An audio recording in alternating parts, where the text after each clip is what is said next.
What is ethics? Ethics is making judgments, thinking through, understanding the situation and understanding that two contradicting judgments can be ethical. And accepting it. Jerusalem, Ten Commandments, is the opposite of ethics. Do that, do that, do that. Don't do that, don't do that, don't do that. Now, none of you asked me about this document. And I will link it together.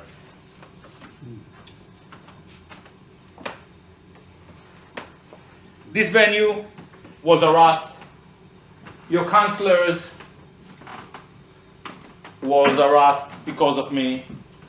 And the main argument against me is that I'm a Holocaust denier.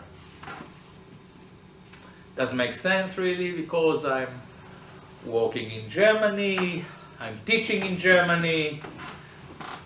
Doesn't hold water.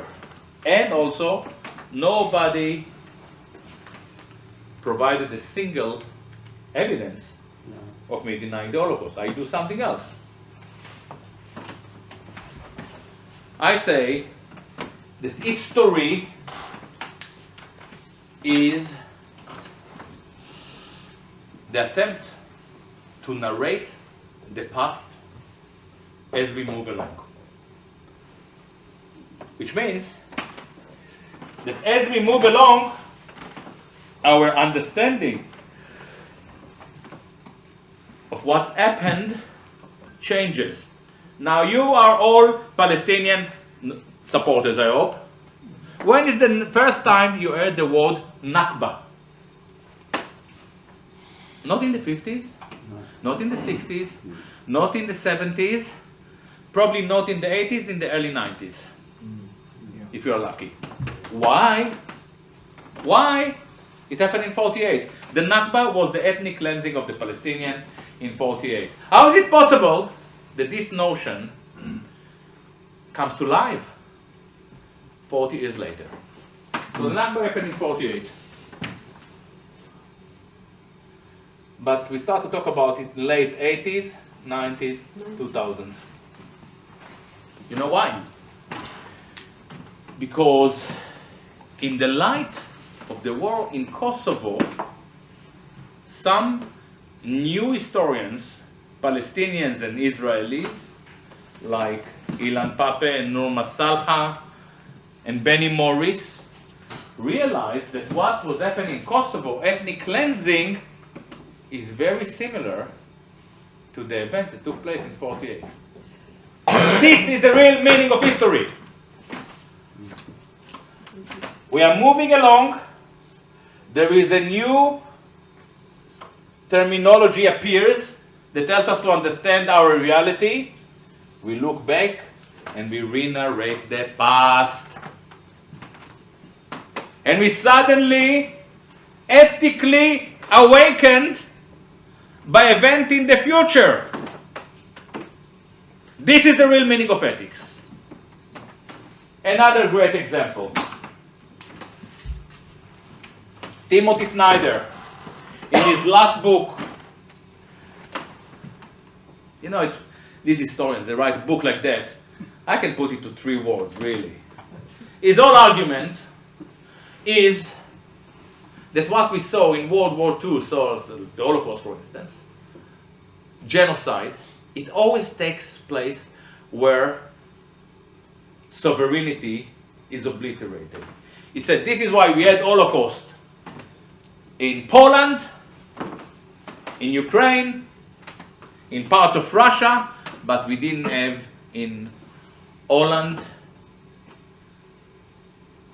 I mean, Jews were deported, but we didn't have camps and mass shooting and so on and so on. In Holland, in France, or in Germany.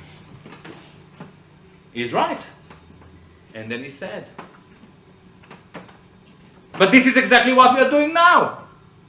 We obliterated Iraq, we obliterated Libya, we obliterated Syria, and this is where the genocide is. So again, World War II, now we have Zyocon Wars, 2003 or 2003. We understand World War II, and it provides us an ethical insight into our current situation and the disaster that we ourselves inflict on others. This is my approach to the Holocaust. And to every historical chapter, whether it is slavery, or you Brits throwing bombs on Dresden, and Hamburg, and Pforzheim, or American dropping bombs on every country, on innocent people every year in the last 100 years. In order to understand ethics, we have to be able to rewrite our past and to think of a prospect of a positive outlook of our future. This is the real meaning of ethics. And for saying that, I'm called the Holocaust denier. And I can only say it because I read David Irving, and I watch Zundel videos, and I read The Bell Curve, and I read Kevin MacDonald, and I read the entire list of the book that they don't want us to read. If they tell you don't read a book, this is where we start. Because if they tell you not to read a book, and by the way, they tell you not to read this one. It's just 10 quid. If you buy 1,000, you get one for free. A Jew or not a Jew? Huh? I can teach, I can be a rabbi. Right, Ayub. I'm trying to think. Wait. Okay, I'm kind of closing it down. To think about the past, to rethink, to revise, is the only possibility to understand where we are going. And this is the Athenian way of thinking. We have to say no thanks to Jerusalemite philosophy, commandments, health and safety, all those issues. Say no, let me understand what is safe. Then you will be safe. Thank you so much.